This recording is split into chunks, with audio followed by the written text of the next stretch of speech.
Hello and welcome to this episode of the GrowVC Everyone Funding Startups podcast. In today's episode, we're talking about the progress our Chinese team has made in China and their plans, as well as the general ecosystem over there.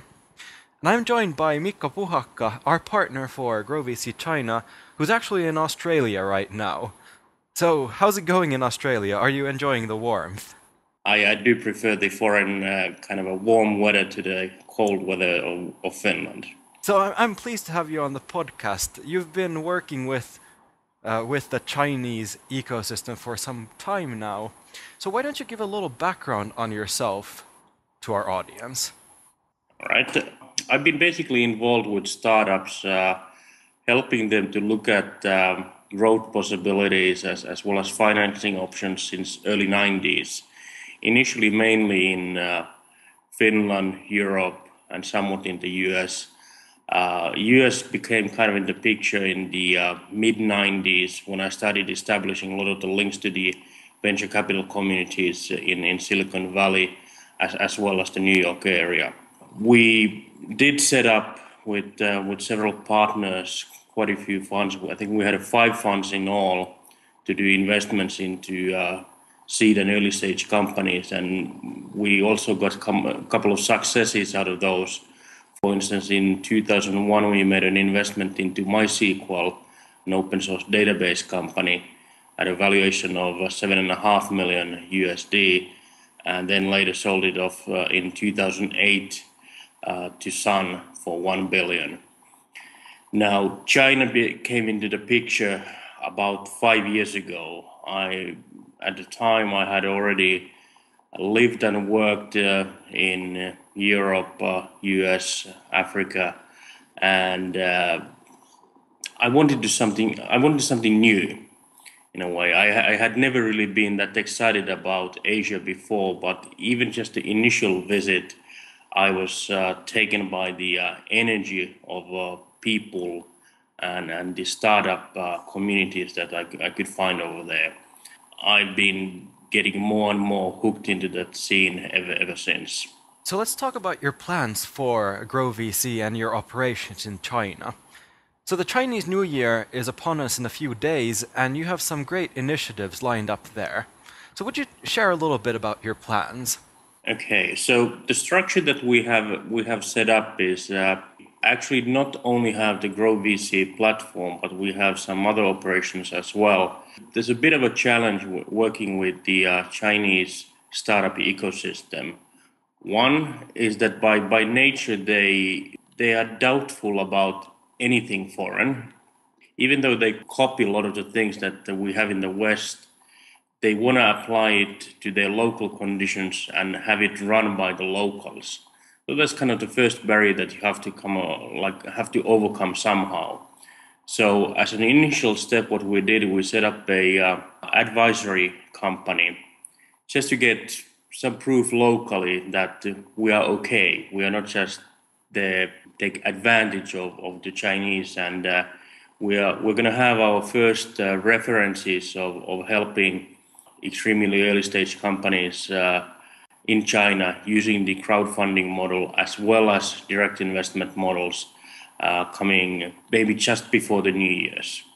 Now that's kind of the first step. Then we wanted to have the GrowVC platform. Since having an advisory, you can only serve few companies, but the China market is absolutely, I mean, it's so big that it's really hard to understand not having visited over there.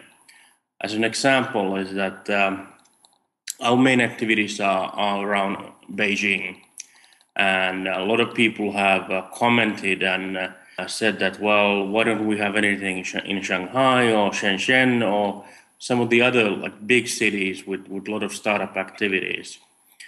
And my response has typically been that, well, sure, we will have hopefully someday, but for right now, Beijing, and actually just one area of Beijing, is big enough for us. Looking at the actual numbers, is that the area that we are mostly concentrating on is called the Haidian district in Beijing, which some people call is the Silicon Valley of China. What it has a combination of big name technology oriented universities as well as large international and local tech companies and a huge number of local startups. I don't have the exact figures as to what's over there right now. The only thing that I could find out when I looked it up quickly was numbers from as far ago as 2004, which said that in that area there's something like 12,000 high-tech companies and they employ about 500,000 people. Now, my kind of a gut feeling is that the number is now 2 or 3 times bigger than that. So we're talking about an ecosystem of managing somehow in some kind of relations 20 to 30,000 companies and maybe million to 2 million people involved with those startups.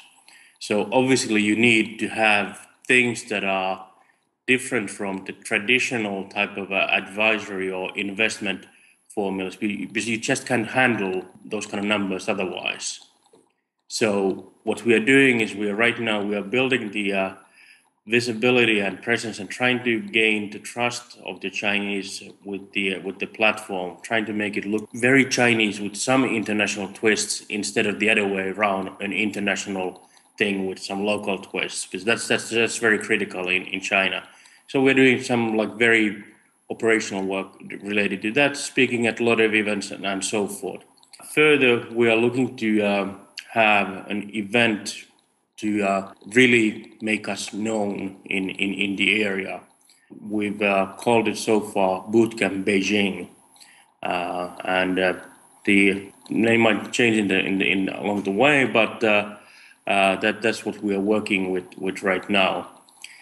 What surprised me and why we don't have actually the exact dates as of today yet is that once we described as to what kind of things we want to do for the startup ecosystem in China was the number of companies, whether it's large international techie companies or whether it's big venture capitals and so forth, how everyone wanted to get involved. So there's a lot of excitement about that area, and that has been, I guess, in good and bad, bottleneck that we've had in setting up the event, that you suddenly have like 20 to 30 partners that all want to do something. And how do you choose? Who do you work with? Someone has a fund of 1 billion, the other one has a fund of 1.5 billion. They both have great reputations. I mean, you really want to have both. So again, it's a challenge of like setting up and doing something in an environment where everything is huge and big and kind of happening right away very quickly. Thirdly, we are also looking at the possibilities of having our own fund. There's a lot of the things in China, once again, to gain their trust, is that we get questions as to, okay, that yes, we get the crowdfunding idea, we like what you're doing with GrowVC. What about your own investments that we would follow if you were just to like put in some money? So we are looking at the options of having a fund for ourselves to address those needs and that question. So 3 activities starting from kind of the advisory work, then the platform, fund, making all of that very visible through activities such as events and that we have ourselves, as well as the ones that we speak in, get coverage in local press and so forth. Okay, let's talk about the boot camp for a moment. And it sounds to me that the problems that you have there, of course, in good and bad, but they still seem to be slightly positive. For example, if you look at the US or compare to the US, where we often say that in Texas everything is large, I think in terms of Beijing, everything just has to be gigantic. So what do you expect to get out of this boot camp, and how do you think it will run once you actually start it? I think the challenges of actually running it once we get it